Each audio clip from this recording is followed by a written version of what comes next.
Hi friends, welcome to Cricket 360. இன்னைக்கு ஐபிஎலோட 54th game of the season between Lucknow Super Giants versus Kolkata Knight Riders பற்றி ஒரு match prediction. இந்த வீடியோவில் ஒரு ஃபேண்டசி டீமும் தரேன், ஸோ ஃபுல் வீடியோவையும் மிஸ் பண்ணாமல் பாருங்கள். இந்த மேட்ச் எங்கே நடக்குதுன்னு பார்த்தீங்கன்னா Ekana cricket stadium in Lucknow. Generally average first inning score பார்த்தீங்கன்னா 163, ஆவரேஜ் செகண்ட் இன்னிங் ஸ்கோர் 153. இந்த சீசனும் கிட்டத்தட்ட ஃபர்ஸ்ட் இன்னிங்ஸ் ஆவரேஜ் ஸ்கோர் மட்டும் ஒரு 10+ ஏறி இருக்குது. செகண்ட் இன்னிங்ஸ் ஆவரேஜ் ஸ்கோர் வந்து ஆல்மோஸ்ட் சிமிலராக தான் இருக்குது. லாஸ்ட் இயர்லாம் பார்த்தீங்கன்னா இந்த பிச் வந்து கொஞ்சம் சேசிங் பண்ணுறதுக்கு கஷ்டமாக இருந்தது. பட் இந்த சீசன் வந்து டியூ ஃபேக்டர்னால வந்து சேசிங்க்கு கொஞ்சம் சாதகமாக இருக்குது. பட் ஸ்டில் பிச்சு கம்பேர்ட் டு அதர் கிரவுண்ட்ஸ் வந்து கொஞ்சம் ஸ்லோவராக தான் இங்கே இருக்கும். ஸோ எகெயின் அந்த 160, 170 கேம் தான் இங்கே நம்ம எதிர்பார்க்கலாம். Head to head record between Lucknow Super Giants versus KKR பார்த்தோம்னா இது வரைக்கும் ஐபிஎல்ல 4 முறை மோதி இருக்காங்க. அதில் 3 டைம்ஸ் லக்னோ சூப்பர் ஜெயின்ஸும் 1 டைம் வந்து கேகேஆரும் ஜெயிச்சிருக்காங்க. அந்த 1 டைம் பார்த்தீங்கன்னா இந்த சீசன் வந்து ஏற்கனவே அவங்களுக்குள்ளார நடந்த அந்த மேட்ச்ல வந்து கேகேஆர் ஜெயிச்சிருக்காங்க. ஃபர்ஸ்ட் லக்னோ சூப்பர் ஜெயின்ஸ் பற்றி பார்த்தோம்னா சோஃபார் இந்த சீசனில் 10 கேம்ஸில் 6 wins and 4 losஸோட டேபிளில் 3rd பொசிஷனில் இருக்காங்க.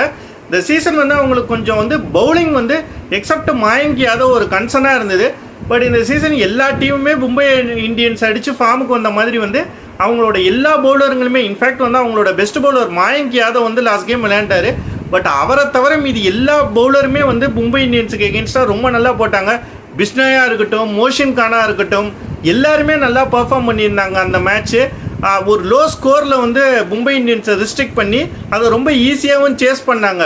கொஞ்சம் லாஸ்ட் ஓவர் வரைக்கும் போய் கொஞ்சம் கஷ்டமாக இருக்கிற மாதிரி தெரிஞ்சாலும் வந்து எந்த நிலைமையிலையுமே வந்து லக்னோ சூப்பர் ஜெயின்ஸ் வந்து ஒரு தோக்குற மாதிரியான ஒரு சிச்சுவேஷன் இருந்தவே இல்லை.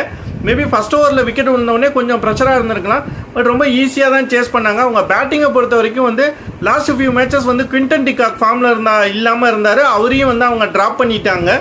இப்போ ஆல்மோஸ்ட் எல்லா பிளேயருமே அந்த குல்கர்னி அவர் ஃபர்ஸ்ட் மேட்ச் விளையாண்டார். அவரை தவிர மீதி எல்லா பேட்ஸ்மேனுமே ஃபார்மில் தான் இருக்காங்க.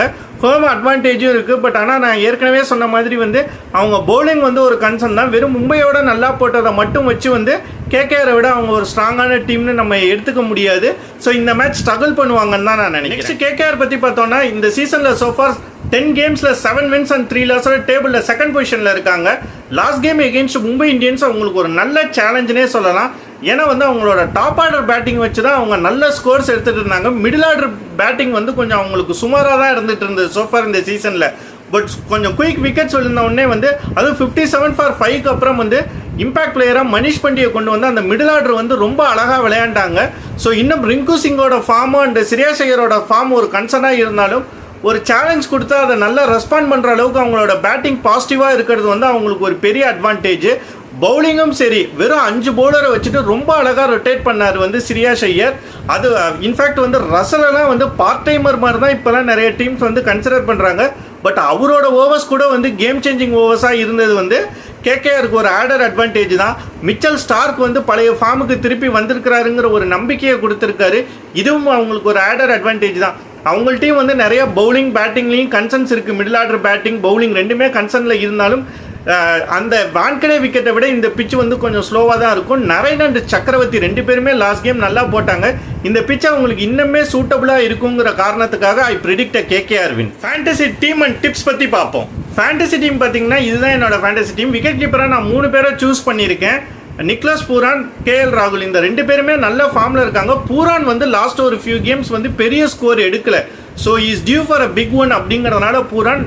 கேஎல் ராகுல் வந்து லாஸ்ட் ஃபியூ மேட்சஸ் எல்லாத்துலேயுமே நல்ல ஸ்டார்ட் கொடுத்துருக்காரு. சில பெரிய ஸ்கோர்ஸையும் எடுத்திருக்காரு. ஸோ அவர் ஒரு ஆட்டோமேட்டிக் சாய்ஸாக வராரு. பில்சால்ட்டும் வந்து நல்லாவே ஃபார்மில் இருக்காரு. பட் ஆனால் பில்சால்ட் வந்து ஸ்லோ பிச்சஸில் வந்து எப்படி விளையாடுவாருங்கிறது தெரியல. ஒருவேளை அவர் வேண்டான்னு நீங்கள் நினச்சிங்கன்னா அவருக்கு பதிலாக வெங்கடேஷ் ஐயரை கூட நீங்கள் ட்ரை பண்ணி பார்க்கலாம். பேட்ஸ்மேன்ஸ் பார்த்தீங்கன்னா ஒரே ஒரு பேட்ஸ்மேன் தான் எடுத்திருக்கிறேன், ஸ்ரேயாஸ் ஐயர். காரணம் இந்த மாதிரியான ஸ்லோ பிச்சில் வந்து ஸ்பின்னர்ஸை நல்லா டேக்கிள் பண்ணி விளையாடக்கூடிய ஒரு பிளேயராக நான் பார்க்குறேன். இல்லை இவரும் வேண்டான்னு நீங்கள் நினச்சிங்கன்னா ரிங்கு சிங் எடுக்கலாம். பட் கொஞ்சம் ரிஸ்கி ஆப்ஷன். இல்லை பில்சால்ட் வச்சுருந்தீங்கன்னா வந்து ஸ்ரேயாஸ் ஐயருக்கு பதிலாக கூட நீங்கள் வெங்கடேஷ் ஐயரை ட்ரை பண்ணி பார்க்கலாம். ஆல்ரவுண்டர்ஸ் பார்த்தீங்கன்னா நான் வந்து 3 ஆல்ரவுண்டர் செலக்ட் பண்ணியிருக்கேன். கேகேஆர்லேருந்து Sunil Narine and Andrew Russell. Sunil Narine வந்து இந்த சீசனில் பேட்டிங்லேயும் வந்து பார்த்தீங்கன்னா வந்து நல்ல ஃபார்மில் இருக்கார். ஒரு சில மேட்சஸ் அடிக்கலைனாலும் வந்து பெரும்பாலான மேட்சஸில் வந்து நல்ல ஸ்கோரும் எடுத்திருக்காரு. பவுலிங்கில் வந்து ரொம்பவே நல்லா போடுறாரு. லாஸ்ட் கேம் கூட வந்து வான்கடேயில் வந்து அவருடைய பவுலிங்க்கு வந்து மும்பையோட பேட்ஸ்மேன்ஸ் எல்லாருமே ஸ்ட்ரகிள் பண்ணாங்க. ஸோ பேட்டிங்கில் ஒரு 20 ரன்ஸ் அடித்தா கூட பவுலிங்கில் ஒரு அதுக்கு ஈக்குவலான பாயிண்ட்ஸ் எடுத்து கொடுத்துருவாரு.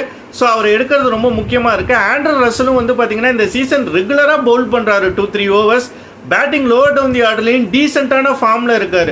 ஸோ எப்போதுமே ஃபேண்டசி டீமை பொறுத்த வரைக்கும் ஆல்ரவுண்டர்ஸ் தான் நிறைய பாயிண்ட் எடுத்து கொடுப்பாங்க. அதனால் இவர் எடுக்கிறது முக்கியமாக இருக்குது. நெக்ஸ்ட் வந்து லக்னோ சூப்பர் ஜெயின்ஸ்லேருந்து பார்த்தீங்கன்னா வந்து மார்க்கஸ் ஸ்டாய்னிஸை வந்து நம்ம வந்து இவங்க 2 பேர் அளவுக்கு ஒரு ஆல்ரவுண்டராக கன்சிடர் பண்ண முடியாது. பட் இந்த பிச்சில் வந்து ரொம்ப நல்லாவே போட்டார். லாஸ்ட் கேம் மும்பைக்கு வந்து பார்த்தீங்கன்னா மும்பைக்கு எகென்ஸ்டாக விளையாட போகும்போது சூரியகுமார் யாதவ் விக்கெட்டை கூட எடுத்தார். பேட்டிங்லேயும் ரொம்ப நல்ல ஃபார்மில் இருக்கார். ஸோ அவரும் ஒரு ஆட்டோமேட்டிக் பிக்காக இருக்கார்.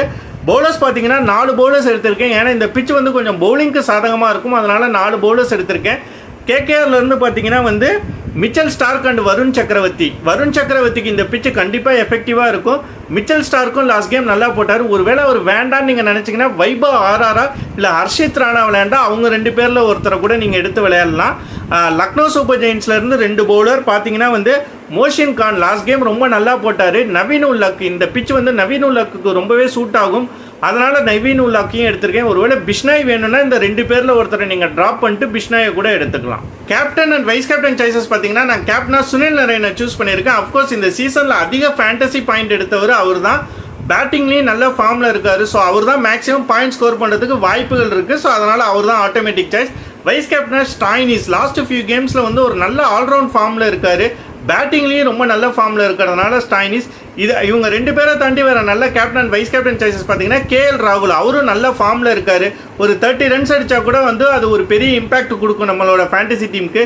நிக்லாஸ் பூரான் ஒரு பெரிய ஸ்கோர் வந்து எடுக்கிறதுக்கான வாய்ப்புகள் அதிகம்.